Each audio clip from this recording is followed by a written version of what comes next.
Well, hello everybody and welcome back to the channel. In today's video, I will continue showing you the production process of our rock ballad, and particularly we are going to look at the bass coming up next.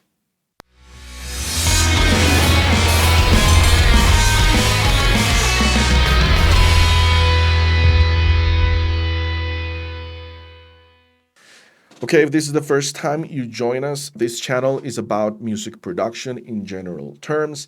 If you are a self-producing artist, aspiring engineer, recordist, or producer, this channel is for you. Here we share with you tips, tricks, and information that's going to help you make better songs. Right now on the channel, I am documenting the production process of a rock ballad.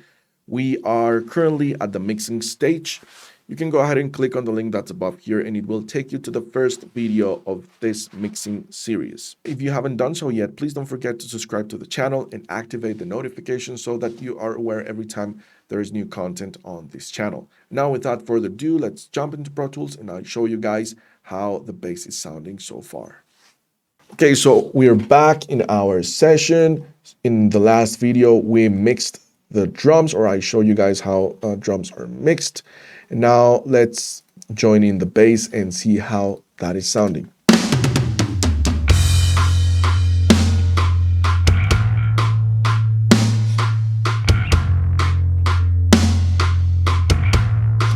Okay, so the first thing you notice is that I have 3 tracks for the bass. And what I did is I have the bass DI track, which is the original direct recording from the bass to the interface. And then I have a second track, which is bass amp, for which I applied or I committed to the plugin, which was a Ampeg SVT simulation. It is this one right here. And I duplicated this track, and from the amp waveform, from the amp track, I'm generating a new track that is called bass sub. So bass sub, what it is just a low pass filter, which only contains high pass filter, which is only contains all of the frequencies below 207 hertz. And I am mixing all of these channels into this bass bus that we have here. And for the bass amp, which is the original bass sound that I got from the bias plugin, here's what it is.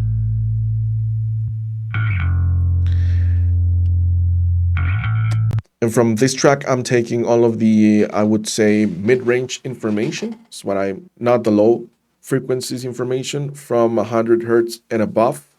I have a low pass filter here. And then for the bass DI, I'm using the sense amp. And my idea here is to create sort of like a distortion track for the bass. And I am filtering this so that I only use the mid-range frequencies of the bass that contain basically that distortion, and I can mix the distortion in and out from the bass as I want. If I want it more distorted, more aggressive,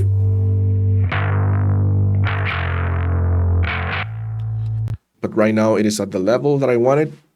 And then for the sub frequency, which is also mixed, so I mixed the 3 of them.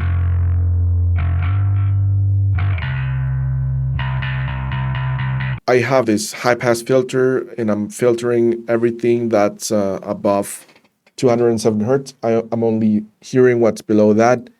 And I'm using the Renaissance AX compressor just to tame those low frequencies, because the reason I was doing this is because sometimes when I mix the bass, I see that some low frequencies are more resonant than others. So this is what I'm trying to tame here using this compressor here.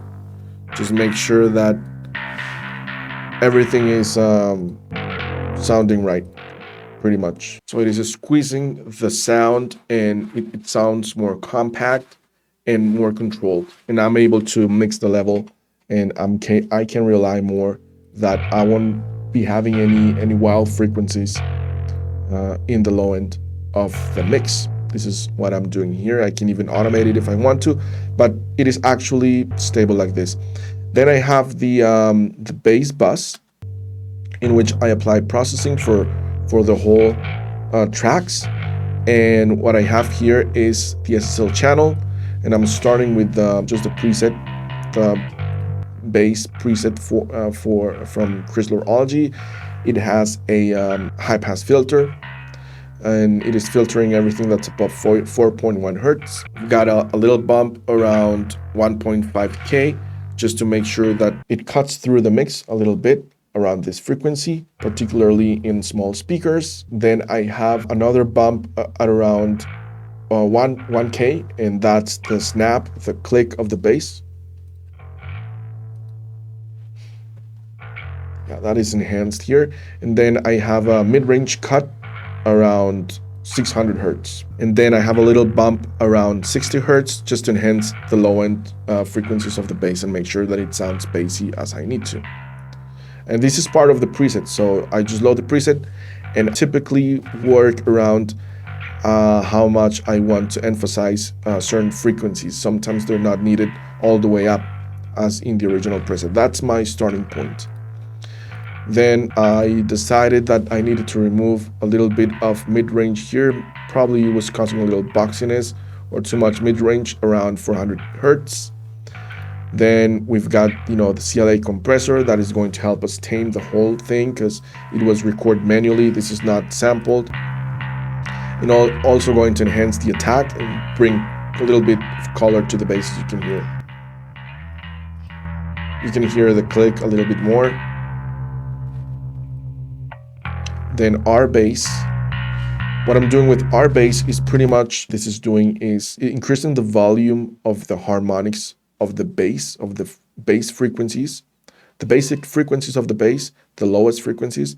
The harmonics are being increased so that you can hear better the bass in small speakers, basically. And it just, you can feel it. You can feel that it sounds a little bit bassier.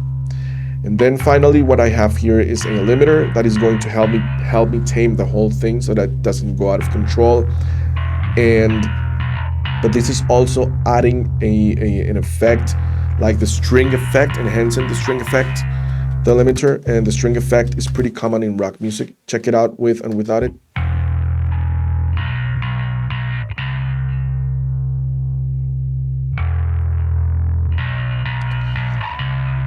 It adds a very nice crunch to the bass. It is adding a pretty interesting crunch sound to the bass, which I like. So yeah, this would be it for the bass. Let's hear it along with the drums. And then in the context of the mix, let's hear verse 2.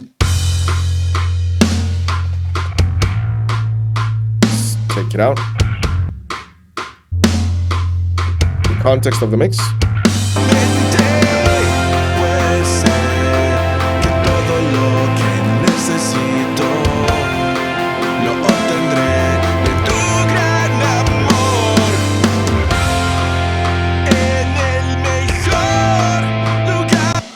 Definitely fails a lot the song, so this would be it. Those were the tips. What I think is going to help you make better songs is this trick of splitting the bass signal and particularly taming the sub frequencies of your bass so that they don't jump out like crazy in your mix. That's a good trick that I hope is going to help you make better songs. Okay, so we would be finalized with the bass. The bass is already mixed. I show you the tricks and tips that hopefully are going to help you make better songs and mix a better bass. Let me know in the comments below what you guys think about the process that I used. If you have any other ideas or suggestions, as always, I'm interested in learning from your ideas as well.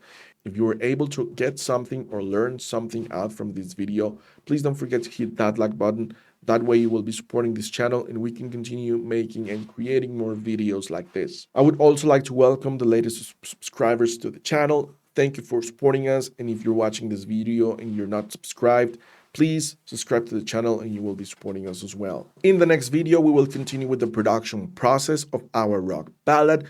We will mix the rhythm guitars. I'm going to show you what is my method for mixing those. So stay tuned to the channel. Don't miss it out. And I will see you guys in the next episode. Bye.